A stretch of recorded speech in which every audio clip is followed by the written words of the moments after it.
Muito boa tarde a todos vocês. Hoje a gente vai falar um pouquinho da figura de Pedro no cristianismo primitivo e também um pouco da figura de Pedro dentro do ministério de Jesus e como a análise histórico-crítica hoje, James Dunn, Raymond Brown e outros estudiosos, dele Ellison Jr., pensa a figura de Pedro. E aqui também eu vou fazer aquela interpretação. Vou mostrar um pouco daquela passagem de Mateus 16:18, né? Que vira e mexe, ela é de debate entre católicos e protestantes e até ortodoxos também, né? Com relação a quem é a pedra na qual Cristo ergueu a igreja e por aí vai. Logo de começo, a gente vai partir de James Dunn, lembrando que James Dunn era um historiador, inclusive ele era protestante, se eu não estou bem enganado. Ele fez algumas observações a respeito da figura de Pedro, né? Aqui, ó. Ele vai falar aqui nesse capítulo das comunidades mais primitivas, né? Capítulo 23.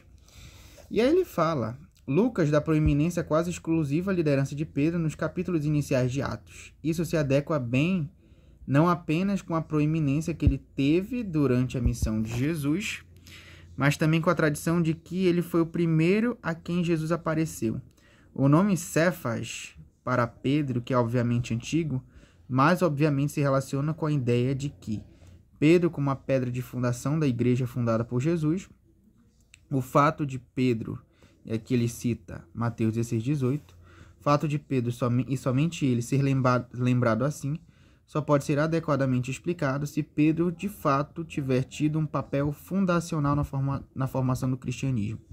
A preeminência de Pedro tem a confirmação adicional pelo testemunho de Paulo, de que ele subiu a Jerusalém 3 anos após a conversão, precisamente para conhecer Cefas, isto é, reconhecer Pedro e aprender com ele. Pouca dúvida deve restar, portanto, de que o posterior status de Pedro no cristianismo primitivo reflete o status de que ele tinha no começo como líder porta-voz.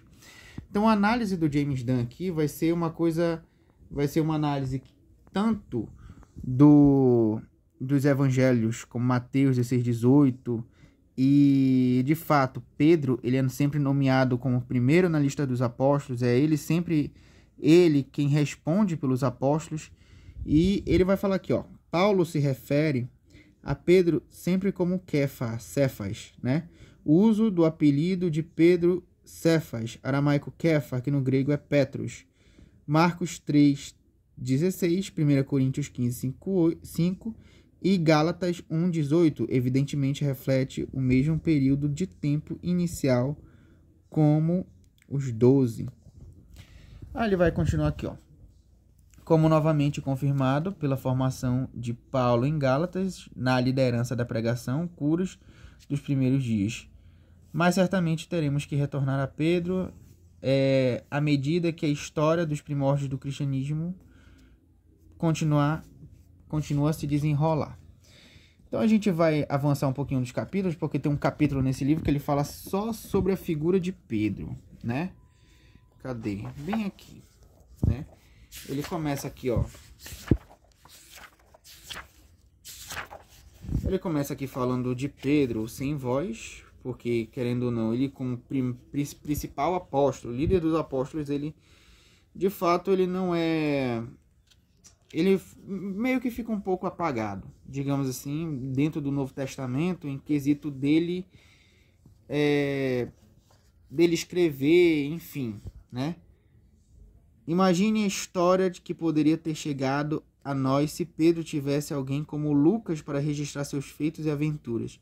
Esse pensamento deve nos deixar ainda mais gratos a Lucas por seu trabalho, pois se soubéssemos sobre Paulo apenas de suas cartas, nos dizem, nosso conhecimento sobre sua missão seria muito mais pobre. Teríamos que fazer inúmeras suposições e especulações.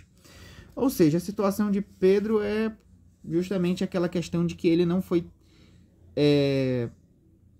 tão descrito suas aventuras, né, quanto Paulo, por exemplo, para o evangelista Lucas.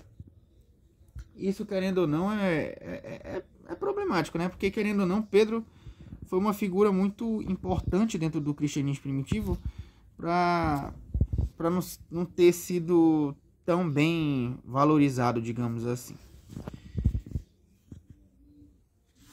Mas bora avançar um pouquinho.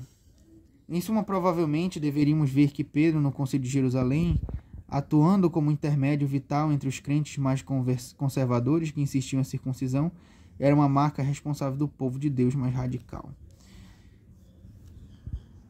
Aqui ele já vai analisar um pouquinho o Concílio de Jerusalém, né? E aqui, ó.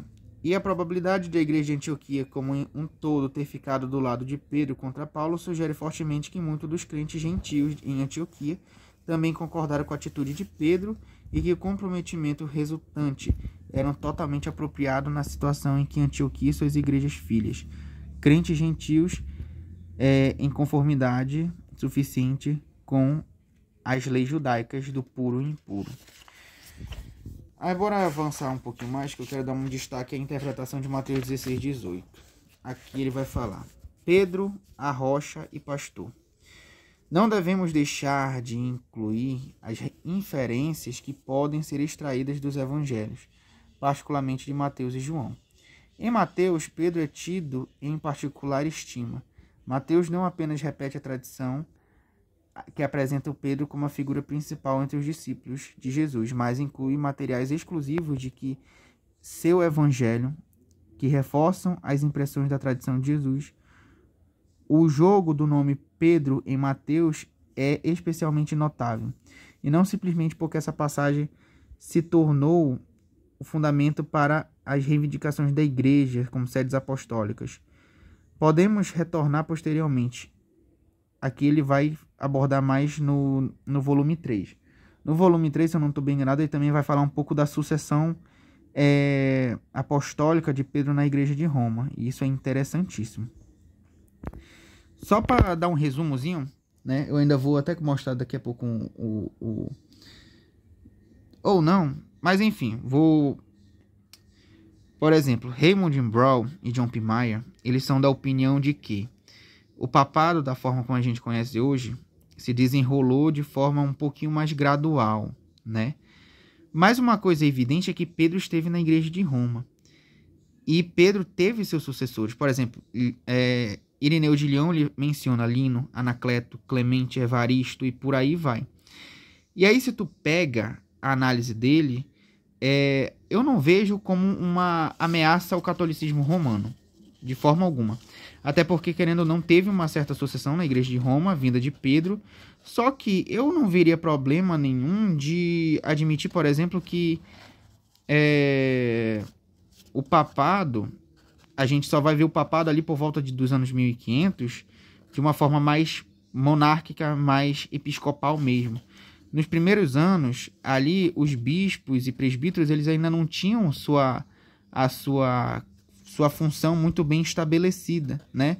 Um bispo, ele ainda exercia a mesma função de um presbítero, por exemplo. Então, Raymond Brown vai falar isso. A lista de Irineu de Lyon, muito provavelmente, é de primeiro presbíteros e bispos, né? Então, Lino, Anacleto, Clemente, os primeiros sucessores de Pedro, eram ali os mais destacados na igreja de Roma, né? Mas enfim, mas de qualquer forma existe uma sucessão apostólica, e do meu ponto de vista isso que é importante para a fé católica. Aqui o que deve ser notado é que a tradição de Pedro ser chamado também de Cefas, rocha, é bem atestada por Paulo, de modo que nas tradições de Mateus se baseou, isto é, na primeira geração. A passagem deve refletir uma apreciação de Pedro alta o suficiente para que tal passagem fosse formulada. É verdade que em seu material distinto, Mateus apresenta Pedro como discípulo representativo. Ou seja, aqui Cefas, né? Até Paulo chama Pedro assim, é uma marca de que ele era visto como a rocha fundamental de fundação das igrejas cristãs primitivas, né? Então, a interpretação católica é que, querendo ou não... Mas eu não vou falar agora da interpretação católica, eu vou deixar daqui a pouco, a gente vai analisar ela. Mateus 16, 17 e 19 assegura que Mateus pretendia que Pedro fosse visto como primus inter pares na confissão e no significado representativo. E o que quer que façamos da teologia e eclesiologia de Mateus, o peso que ele atribui a Pedro deve estar enraizado na memória de Pedro, seja fundando de maneira tão importante ou se reverenciando, já sendo reverenciado já durante sua vida como pelo menos uma das figuras fundamentais sobre as quais as igrejas da segunda e subsequentes gerações estavam sendo construídas. O Evangelho de João reflete um peso similar na tradição em que Pedro, particularmente, estava em Cesareia de Filipe. Na narrativa da ressurreição, Pedro é o primeiro a entrar no sepulcro. E olha aqui, ele também menciona, Pedro é a qual aqui mais notável, especial pós-Páscoa, dada exclusivamente a Pedro e dadas 3 vezes, cuide dos meus cordeiros, cuide dos meus rebanhos. Aí que ele vai concluir. A inferência de Pedro, óbvia, aqui é que Pedro era considerado um grande pastor, capaz de instruir seus companheiros anciões na arte de pastorear e, sem dúvida, ele próprio servindo como um exemplo de pastor que deveria ser. E uma vez, o fato do tema do pastor aparecer em 2 tradições ligadas especialmente a Pedro sugere fortemente que essa tradição estava bem enraizada nas primeiras memórias de como Pedro cumpriu o comissionamento que recebeu do Senhor. Aí aqui, ó, à luz de tudo isso, de luz na escala escura, no entanto, são suficientes para nos permitir obter a impressão de um homem muito estimado em ampla gama de igrejas primitivas para a sua missão entre seus companheiros judeus, reverenciando com um exemplo de discípulo, incluindo fornecendo uma plataforma sólida para a fé em Cristo, em alguém profundamente respeitado como pastor do seu rebanho. Que ele também vai falar aqui, ó, de Pedro na igreja de Roma, né? Pedro em Roma, que querendo ou não, ele também é citado, por exemplo, Inácio de Antioquia. Inácio de Antioquia, ele tem uma citação muito interessante. Vou avançar aqui um pouquinho. Ele vai ter uma citação muito importante de que não vos dou ordens a vocês como davam Pedro e Paulo. Eles eram apóstolos e eu sou um condenado. Isso daqui já é uma certa menção de Pedro na igreja de Roma, atuando de alguma forma e tendo uma certa liderança. É provável que a presença de Pedro, de Paulo em Roma e crescente ousadia dos testemunhos de crentes notáveis tornasse cada vez mais visíveis autoridades vigilantes. Isso daqui ele falando da perseguição de Roma aos cristãos. Aqui ele vai fazer uma menção muito interessante, né, de Tácito.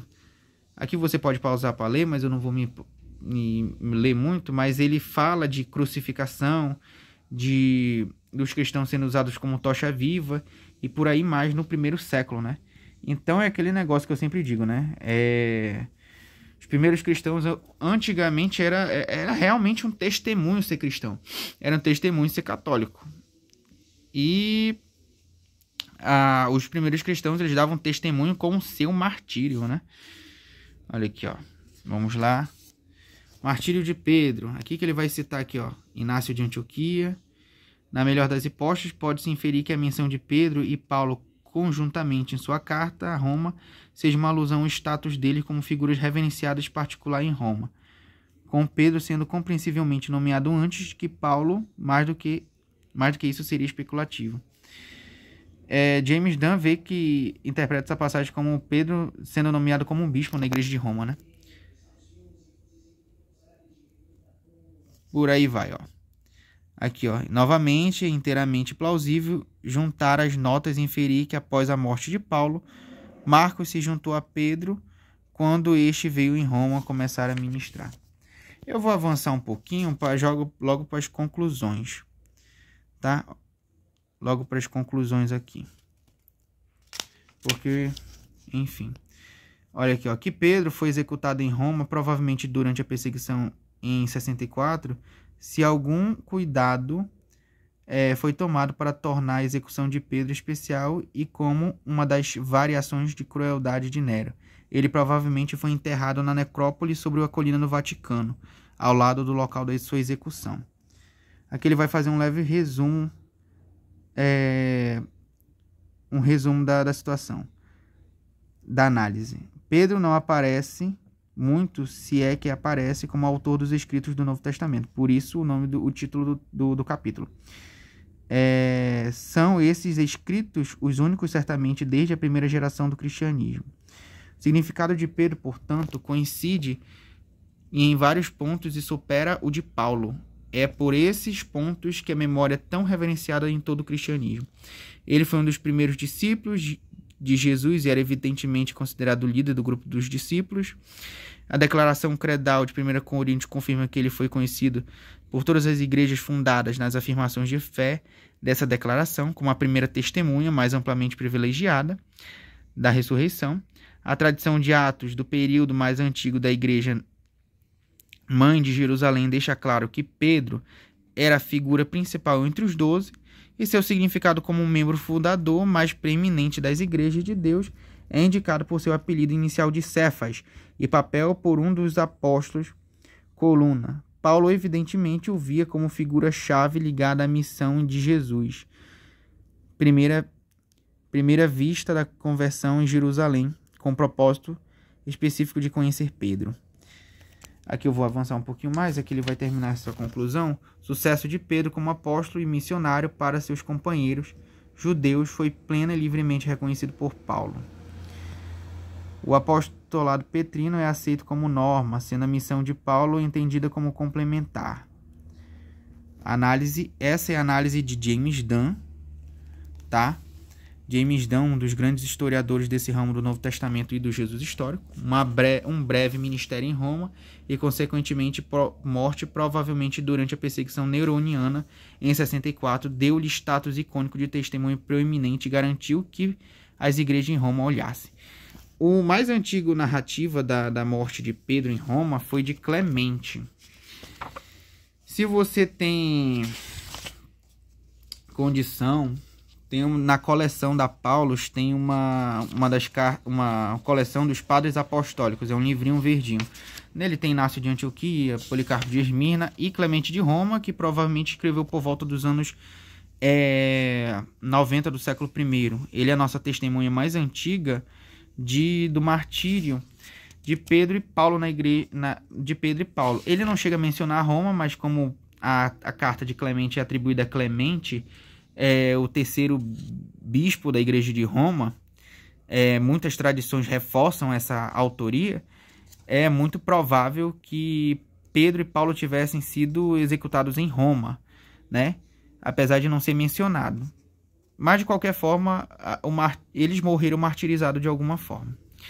Só para avançar um pouquinho mais, eu vou agora aqui para a interpretação que Raymond Brown, em Introdução ao Novo Testamento, ele dá do Evangelho de Mateus. Daquela passagem, tu és Pedro, sobre esta pedra edificarei minha igreja. Novamente, o Raymond Brown ele era um padre católico romano, mas a sua interpretação ela é baseada muito na exegese histórico-crítica. Tanto que aqui ele vai falar aqui, ó, que Jesus tenha mudado o nome de Simão para Pedro, Kefa,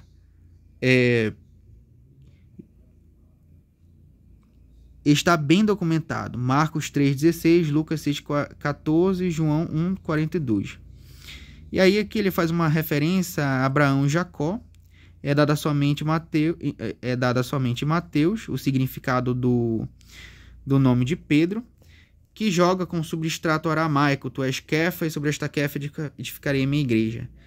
Aí que ele vai citar Davis e Dale Ellison em seu volume de Mateus, e que vão falar muito, muito claramente que as tentativas de evitar a interpretação católica romana, ela força a barra, bem dizer, né? Aqui ele vai dar algumas interpretações aqui da passagem dele mesmo, né? Interpretações dele.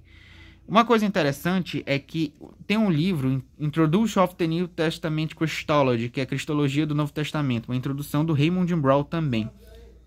E ele vai falar que, por exemplo, ele defende a autenticidade dessa passagem justamente porque essa passagem ela tem um tom semítico muito forte, né?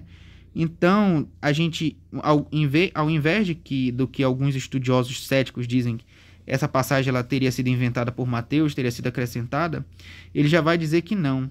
É muito mais plausível a gente pensar, justamente por conta desse tom semítico da passagem muito forte, é que essa passagem ela teria sido uma tradição que Mateus herdou e colocou em seu evangelho.